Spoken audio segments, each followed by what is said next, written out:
Kidlat News Updates. Mga balita ngayon, 3 suspect sa pagpatay sa Filipino-Chinese businessman na si Anson Cue hawak na ng PNP. Nasawi sa lumubog na barko sa Occidental Mindoro, umakyat na sa 7. Pakikiramay sa pagpanaw ni superstar Nora Honor, nagpapatuloy. State funeral idaraos sa Abril 22. Ako po si Cesar Soriano para ihatid ang mga nangungunang balita sa buong kapuluan. Ngayon, hawak na ng Philippine National Police Anti-Kidnapping Group o PNP-AKG ang 3 suspect sa pangingidnap at pagpatay sa Filipino-Chinese businessman na si Anson Cue at sa driver nito kamakailan. Sa isang press conference kahapon, ibinahagi ni PNP spokesperson Police Brigadier General Jean Fajardo ang pagkakaaresto ng 2 sa suspect sa Roxas, Palawan noong gabi ng Abril 18. Kinilala ang 2 na sina Ricardo Austria David o kilala rin bilang Richard Tan Garcia at isang Raymart katekista.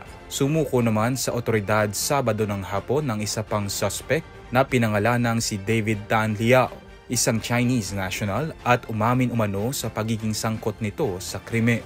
Sumailalim na sa inquest proceedings ang 3 para sa isinampang kasong 2 counts of kidnapping for ransom with homicide. Noong Abril 9 nang natagpuan ang mga bugbog na labi ni Cue at driver nitong si Armani Pabilio sa tabing kalsada sa Rodriguez, Rizal at sinasabing biktima ng kidnap for ransom. Umakyat na sa 7 ang kumpirmadong nasawi sa paglubog ng MV Honghai malapit sa Rizal Occidental, Mindoro noong Abril 15. Na-recover ng Technical Wreck Divers of Special Operation Force at SOG-STL Divers ng Philippine Coast Guard o PCG ang bangkay ng ika-7 biktima na kinilalang si Cesar Monserrate, chief mate ng barko, mag-aalas 4 ng hapon ng Abril 19. Una nang magkakahiwalay na na-recover ang labi ng iba pang tripulante ng barko noong mga nakalipas na araw.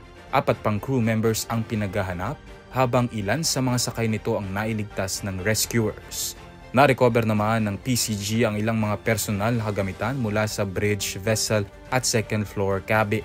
Patuloy din ang assessment sa epekto ng paglubog ng barko sa marine environment ng lugar. Dumagsa sa Heritage Park sa Taguig City ang mga taga-suporta ng namayapang superstar at national artist na si Nora Honor sa unang araw ng public viewing ng labi nito kahapon.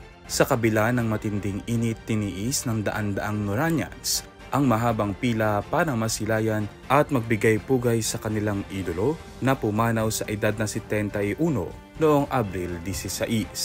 Unang kinumpirma ng anak ni Honor na si Ian De Leon na acute respiratory failure ang ikinamatay ng premyadong aktres matapos itong sumailalim sa surgery kamakailan.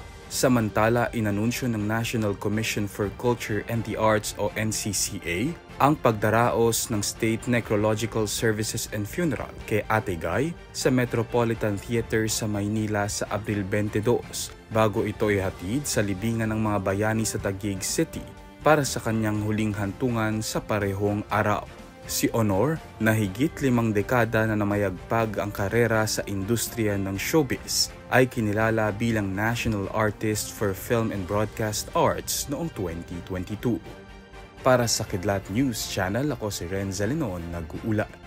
ako po si Cesar Soriano, kasama nyo sa bawat pagbuto ng balita.